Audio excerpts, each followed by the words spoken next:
যদি আল্লাহর রহমতে মানুষের সমর্থনে নির্বাচিত হতে পারি, তাহলে আমার প্রথম কাজ হবে তিস্তা মহাপরিকল্পনা নিয়ে কাজ।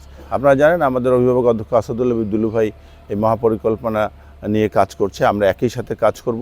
এটা প্রথম প্রায়োরিটি, কারণ এখানে এটা বাস্তবায়ন হলে এখানে যেমন বন্যা থেকে রক্ষা পাবে আমাদের 60টি ইউনিয়ন, ঠিক তেমনিভাবে আমরা কিন্তু এখানে কর্মসংস্থান তৈরি করতে পারবো।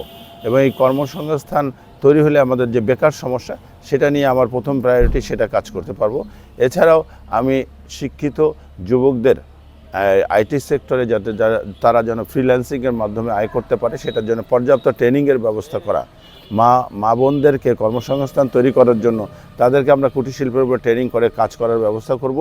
এবং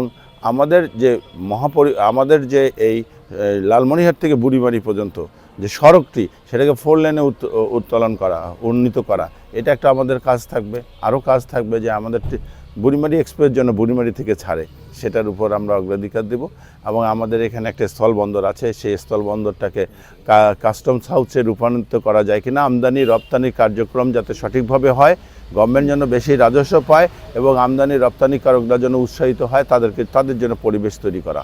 আমি প্রতিদ্বন্দ্বীদের তুলনায় আমাকে যোগ্য মনে করছি এই কারণে যে আমি তো পরীক্ষিত। আমি 16-17 বছর থেকে জনগণের মাঝে ছিলাম। 18 সালে ধানের শীষের মার্কা নিয়ে আমি নির্বাচনও করেছি। আমাকে দেখার সুযোগ হয়েছে, আমার কার্যক্রম বিচার বিশ্লেষণ করার সুযোগ হয়েছে। আমার প্রতিপক্ষ যারা, তারা সবাই একদম নতুন প্রার্থী, তাদের কার্যক্রম বিশ্লেষণের কোনো সুযোগ নেই। আমি এটা সবসময় বলি যে আমি নিজে ইনশাল্লাহ 100% সততার সঙ্গে দায়িত্ব পালন করব। কোনো দুর্নীতি আমাকে স্পর্শ ইনশাল্লাহ করতে পারবে না। আমাদের দলের লোকজনকেও আমরা সেইভাবেই রাখবো যাতে দুর্নীতি স্পর্শ করতে না পারে। এবং দুর্নীতিমুক্ত সমাজ, এটা উন্নয়নের প্রথম শর্ত। এই দুর্নীতি দূর করতে পারলে আমাদের রাজনৈতিক অবক্ষয় থেকেও আমরা নিজেদেরকে সরে আনতে পারবো ইনশাল্লাহ। আমাদের মানুষজন উপকৃত হবে এবং মানুষজন সঠিক সেবাটা পাবে। আমি আমার প্রিয় হাতীবান্ধা এবং পাটগ্রামবাসীর কাছে আমার আকুল আবেদন যে আপনারা ধানের শীষের পক্ষেই থাকবেন, কারণ ধানের শীষ হলো পরীক্ষিত একটি দল যার অতীত অভিজ্ঞতা আছে দেশ চালানোর জন্য।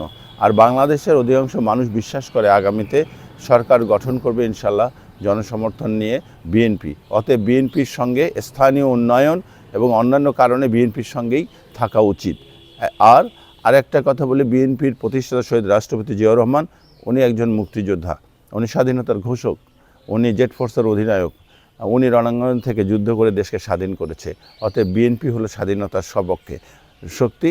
এবং অন্যান্য যারা আছে তাদের মধ্যে অন্যতম প্রতিদ্বন্দ্বী যারা, তারা স্বাধীনতার সময় তাদের যে কার্যক্রম, সেটা অত্যন্ত প্রশ্নবিদ্ধ, বিতর্কিত কার্যক্রম। এ কারণে আমার বিশ্বাস মানুষ বিএনপিকে ভোট দেবে, ধানের শীষকে ভোট দিয়ে নির্বাচিত করবে ইনশাআল্লাহ।